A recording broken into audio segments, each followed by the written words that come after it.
So a few weeks ago I picked up this camera. This is an Olympus Trip 35 film camera, and it was the first camera that I ever shot with as a young lad. My dad had one of these and he took it on family holidays, and it always produced these beautifully sharp images. Now, I haven't shot film for the best part of 20 years, but I picked up one of these guys from a camera refurbisher in Dubbo, New South Wales, for about $150, which is quite steep, but it has been professionally cleaned, lubricated and adjusted, so it is in absolutely perfect working condition. It's a very simple camera. It's got a selenium light meter there, so you don't need batteries. You just set your film speed at the top here, and then you've got this manual scale focus system that you use, and the shutter button. Couldn't be much easier, to be honest. I also picked up a few Kodak Color Plus 200 rolls of film, an affordable consumer film. Chuck one of those in. So let's have a look at the results.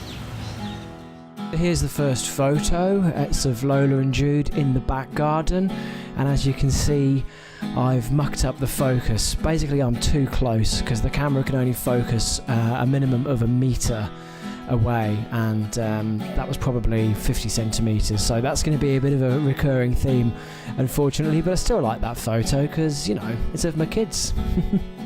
And here they are again, just against the back wall of the house. Little bit better. I must have backed off a bit, but I reckon I'm still within that meter minimum focusing distance. So they are not quite sharp. But I just like the little pose that Lola's got going on there, holding her hand up, and Jude thinking about something cheeky to do. So the next morning I got up really early and went up to a place called Kissing Point in Townsville, and this is just looking out over Cleveland Bay, and yeah, I don't mind this shot. It's pretty contrasty, it's a bit blown out in the sky, but I think the camera's doing a pretty good job there. This is looking the other way towards Castle Hill, which is the big landmark in Townsville. I remember setting the scale focus setting to landscape for this one, obviously because I wanted the hill in the distance to be sharp, but as you can see, pretty much everything's reasonably sharp. This is walking down some steps, and I thought I'd just try and take a little sneaky shot of this old fella, just because I like the way that he had his arms folded behind his back. I quite like the colours in this photo, but it is pretty blurry. I'm not sure if that's just to do with the fact that I was moving quite fast. I think it probably is.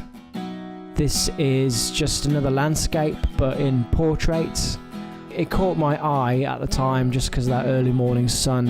It looked really nice, so I thought I'd take a photo.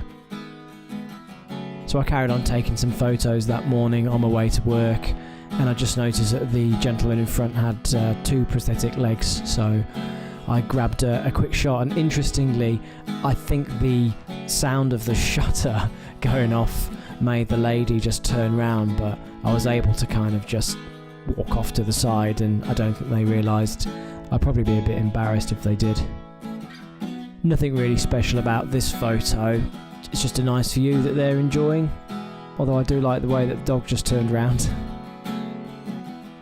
And then that's the beach. I've taken that photo loads of time. I will say though, looking at it on the full-size monitor, I do quite like that. It's got that lovely sort of film grain to it. Yeah, that's actually quite a nice image now I think about it. This has got to be one of my favourite photos from this first roll of film. I was just walking past, and this guy was, he's a lifeguard I guess, and he was just opening up, getting ready for the day.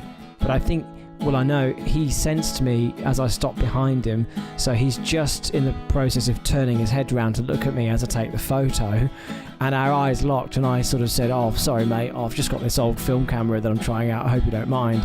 And he was totally cool. He was like, "Oh wow, yeah, no worries dude, that's really good." So whether that was because I've had this old vintage camera that he didn't mind or not, I'm not sure, but yeah, I like that photo. So this is on the main street of Townsville. There's these historic buildings, some of which are beautifully restored and others have been kind of left to remain in quite a decrepit state.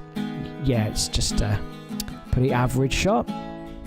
This is my friend Mark, who just bumped into me on the street. He agreed to have a portrait taken, and it came out all right, actually. He's not too close. This photo is another one of my favourites from this roll. I didn't think that this would actually come out, but I saw this young lady skateboarding towards me. So as she approached, I basically just crouched down and just quickly fired off a shot. I just thought at the time, oh yeah, that won't be anything special. But now I see it, I really, really like it, because she's sharp, and there's even a bit of background separation there as well, which is not something you typically would expect to get with the Trip 35.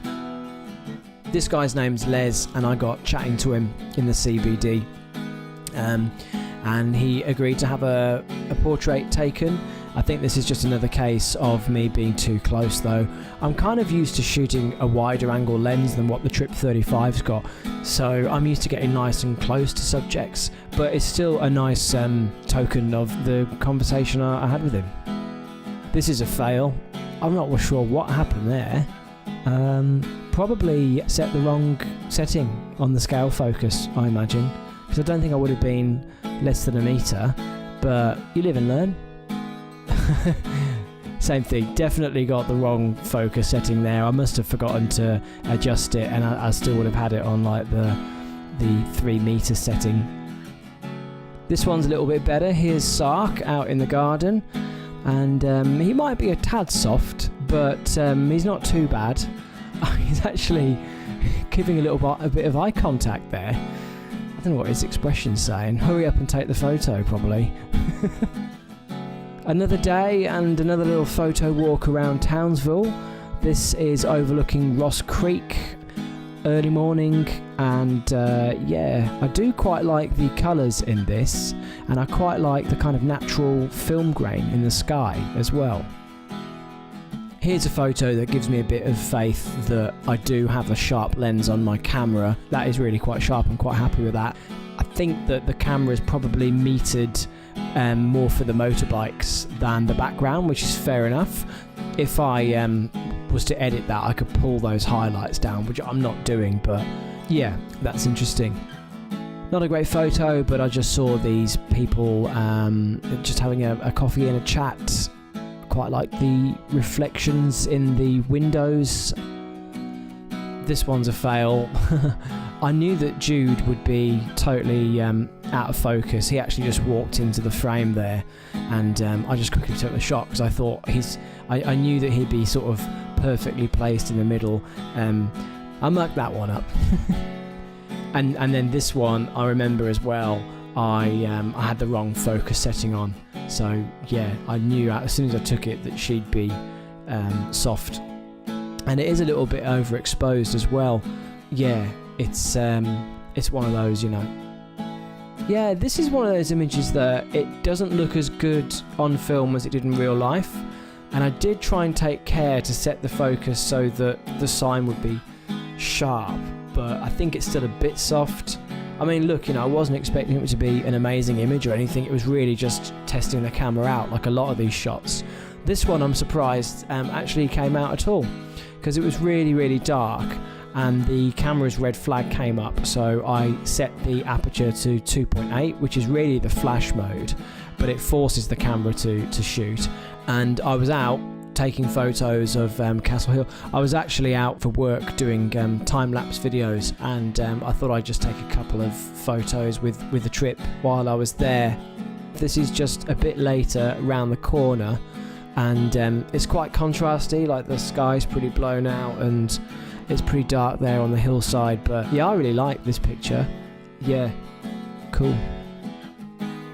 Nothing special here. I just was killing time while my other camera was doing a time lapse. 2 other cameras actually.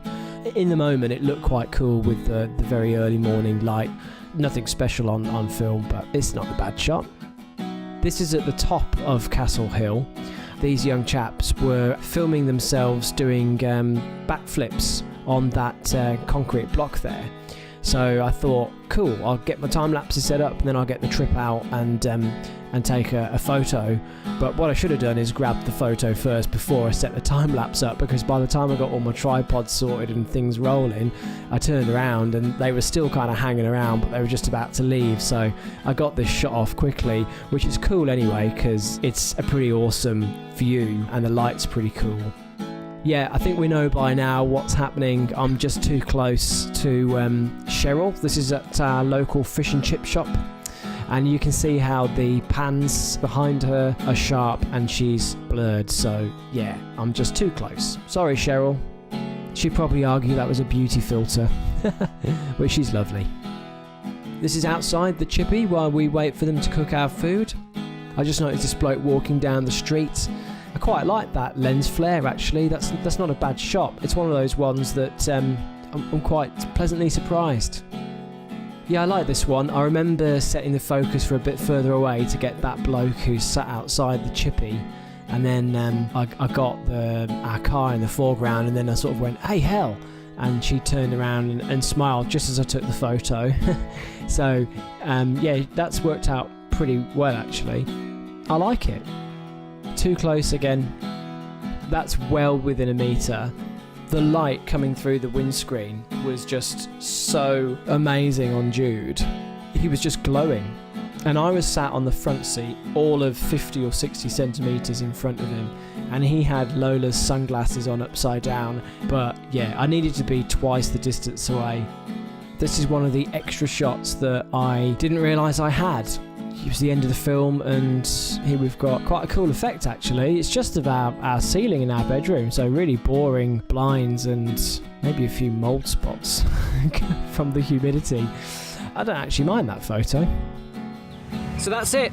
Those are all the shots from my first roll of film, and yeah, I'm pretty pleased. I thought I got some really nice, some nice captures amongst those. Obviously, a few that were, you know, a little bit off the mark. Mostly the focus, I think. It's just a bit of a learning curve getting used to how to use the scale focus. But otherwise, I'm really impressed with the results from this little Olympus Trip 35. I will be using it more in the future. In fact, I've got a street photography video coming up very shortly, so look out for that one. And I've also ordered some rolls of Ilford XP2, I think it's called, black and white film, and some Fujifilm, some cheap colour Fujifilm as well. So I want to see what the results are like from that. But overall, yeah, a lot of fun getting back to the basics with shooting film. Thanks for watching, subscribe for more, and I'll see you in the next one. Bye.